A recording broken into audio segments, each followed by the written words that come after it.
mengibuli apaku. Tahun 1998 adalah tahun penuh gejolak di Indonesia. Pada tahun ini terjadi kerusuhan yang menyebabkan berakhirnya masa Orde Baru dan lahirnya masa reformasi. Kerusuhan ini diawali oleh krisis finansial Asia. Masyarakat lalu melakukan demonstrasi kepada rezim Orde Baru. Selain itu, kerusuhan juga dipicu oleh tragedi Trisakti, di mana 4 mahasiswa Universitas Trisakti ditembak dan terbunuh dalam demonstrasi. Hal inilah yang mengakibatkan penurunan jabatan Presiden Soeharto serta pelantikan B.J. Habibie dalam peristiwa ini. Dalam peristiwa ini, terdapat 13 orang aktivis yang dinyatakan hilang dan tidak diketahui keberadaannya hingga saat ini. Salah satu orang yang hilang dalam peristiwa ini adalah Widji Tukul, salah seorang aktivis sekaligus penyair. Ada 3 sajak Tukul yang populer dan menjadi sajak wajib dalam aksi-aksi massa, yaitu peringatan, sajak suara, serta bunga dan tembok. Widji Tukul lahir pada tanggal 26 Agustus tahun 1963 di pinggiran kota Solo, Jawa Tengah dengan nama asli yaitu Widji Widodo. Ia adalah penyair dan aktivis hak asasi manusia berkebangsaan Indonesia. Tukul merupakan salah satu tokoh yang ikut melawan rezim Orde Baru. Namun Tukul dinyatakan hilang dan tidak diketahui keberadaannya sampai sekarang.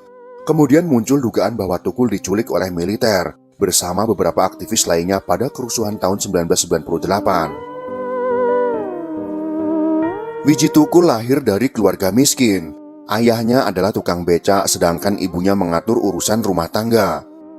Tukul sempat merasakan bangku sekolah menengah karawitan Indonesia jurusan tari, namun hanya sampai kelas 2. Sebagai anak sulung, ia memilih untuk mengalah agar biaya sekolah diberikan kepada adik-adiknya. Setiap sore Tukul menjalani pekerjaan sebagai calo tiket bioskop.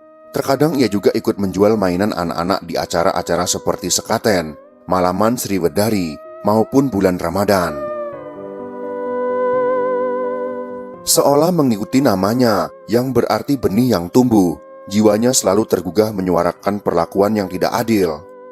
Kondisi sosial melahirkan karya Tukul bernada sosial emosional yang kompleks.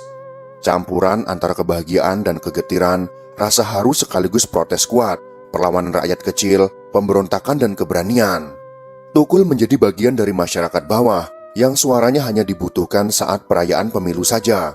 Ia tumbuh dalam didikan sastra dan budaya secara otodidak dan mandiri.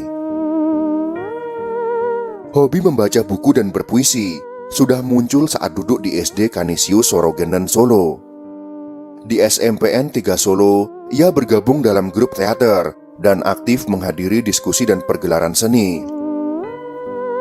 Antara aksi dan puisi, nama Widji Tukul mulai populer sebagai penyair dan seniman, seiring munculnya dilema berupa pilihan dan risiko-resiko.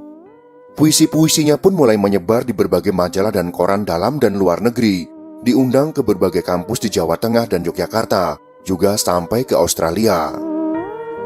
Pertama kali ia sadar bahwa karya sastra bisa membuat cemas pemerintah adalah saat ia diundang membacakan puisi pada perayaan 17 Agustus tahun 1982. Ia pun menyindir kemerdekaan yang hanya dinikmati segelintir orang, yang akhirnya hanya mitos belaka. Puisi yang berjudul Kemerdekaan ini hanya beberapa kata namun bermakna dalam. Puisi itu berbunyi, kemerdekaan adalah nasi, dimakan jadi tai. Keesokan harinya panitia penyelenggara di salah satu kampung daerah Solo dipanggil ke kelurahan.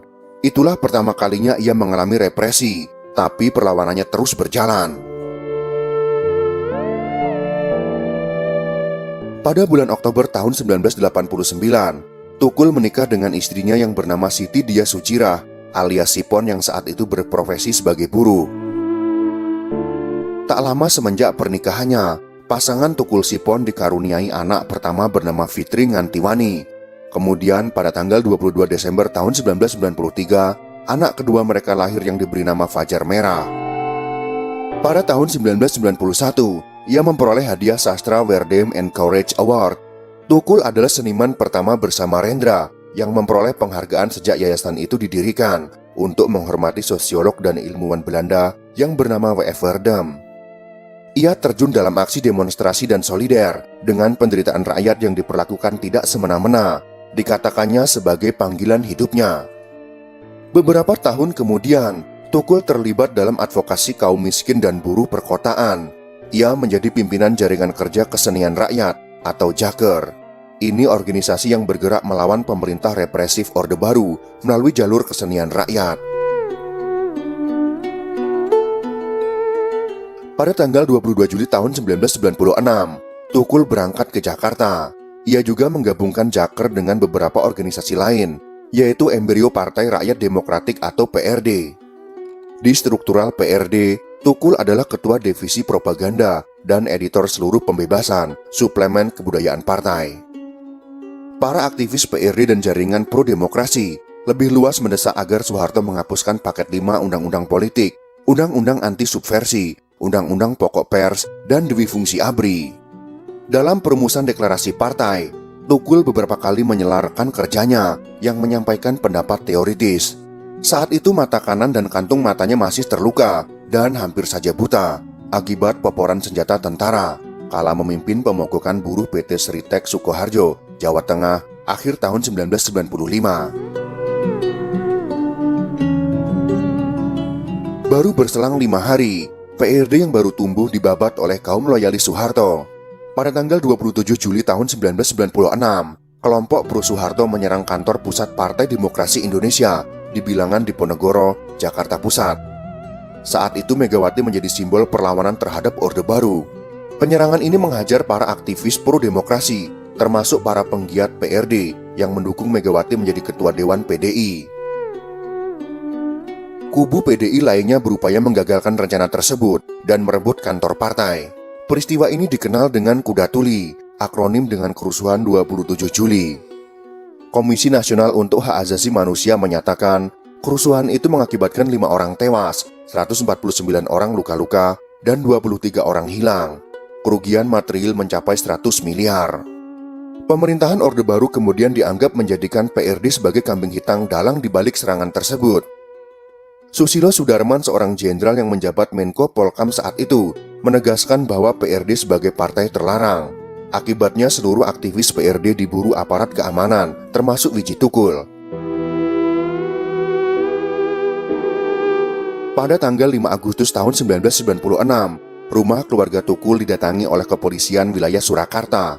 Kemewahan dalam rumahnya, perpustakaan pribadi, dan koleksi kaset lagu diobrak-abrik dan dirampas pemerintah. Ada 6 berkas yang dirampas, salah satunya adalah kumpulan puisi Mencari Tanah Lapang. Widji Tukul kabur usai beberapa anggota kepolisian mendatangi rumahnya. Dalam pelarian, Widji Tukul harus mencari kesempatan untuk bertemu dengan Sipon, yaitu istrinya. Paling sering keduanya bertemu di Pasar Klewer. Setiap bertemu mereka membuat janji untuk pertemuan selanjutnya. Saat itu pula, Widji Tukul menceritakan beberapa daerah yang dikunjunginya, dan beberapa kali ia meminta uang kepada sang istri untuk membiayai hidup dalam pelarian. Selama dalam pelarian, ia memiliki beberapa nama samaran. Ia juga sering memakai topi supaya tidak mudah dikenali. Selain itu, Widji Tukul juga sering menggunakan jaket saat keluar rumah untuk menyamarkan badannya yang kerempeng. Kejaran kaum mata-mata yang menyebar di bawah kekuasaan Soeharto, juga para serdadu tim Mawar, mengharuskan Tukul berpindah-pindah tempat persembunyian. Setelah disembunyikan Martin, yaitu rekannya di kota Pontianak, Tukul kembali lagi ke Jakarta. Pada tahun 1998, Widji Tukul menghilang. Hilangnya Widji Tukul secara resmi diumumkan oleh Komisi untuk Orang Hilang dan Korban Tindak Kekerasan atau Kontras pada tahun 2000. Kontras menyatakan hilangnya Widji Tukul sekitar tahun 1998 karena diduga berkaitan dengan aktivitas politik yang dilakukan oleh Widji Tukul sendiri. Saat itu bertepatan dengan peningkatan operasi represif rezim Orde Baru dalam upaya pembersihan aktivitas politik yang berlawanan dengan Orde Baru. Sejak dinyatakan hilang sampai saat ini, keberadaan Widji Tukul masih menjadi misteri. Apakah ia masih hidup atau sudah tiada?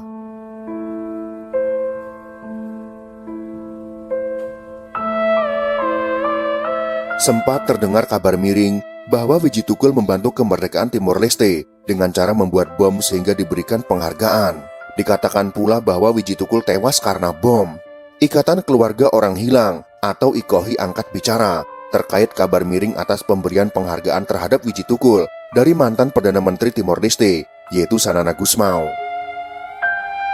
Tukul yang hingga kini keberadaannya tak diketahui mendapat penghargaan karena merupakan bagian dari Partai Rakyat Demokratik atau PRD yang dahulu mendukung kemerdekaan Timor Leste. Acara penghargaan diberikan di sela seminar Konferensi Internasional Kedaulatan Laut Timor Leste adalah hak yang tak terbantahkan yang digelar pada tanggal 16 Maret tahun 2006 di ibu kota Dili, Timor Leste. Tukul mendapat penghargaan karena bersama PRD mendukung kemerdekaan Timor Leste dan Jaker Jaringan Kerja Kebudayaan Rakyat terlibat dalam pembentukan Solidaritas Perjuangan Maubere atau SPRIM. Piagam diberikan sanana kepada anak perempuan Wiji Tukul, yaitu Fitri Ngantiwani. Terkait dengan isi media sosial yang menyebut Tukul diberi penghargaan karena membuat bom untuk Timor Leste, namun pernyataan tersebut masih belum dapat dibuktikan, karena tidak ada satupun orang di lokasi yang mengatakan Tukul membuat bom. Tidak ada juga orang yang mengatakan Tukul mati di perbatasan karena bom. Dalam acara itu, Sanana Gusmao lebih banyak mengungkapkan tentang perjuangan untuk mendapatkan kedaulatan atas Laut Timor Leste. Nama Wiji Tukul sama sekali tak disinggung di depan para peserta seminar. Hingga saat ini keberadaan Wiji Tukul masih belum ditemukan. Entah memang diculik pemerintah Soeharto seperti dugaan orang-orang, atau tewas saat membantu kemerdekaan Timor Leste, atau mungkin masih hidup dengan nama lain. Namun yang pasti, keluarganya saat ini tidak lagi mendengar kabar tentangnya.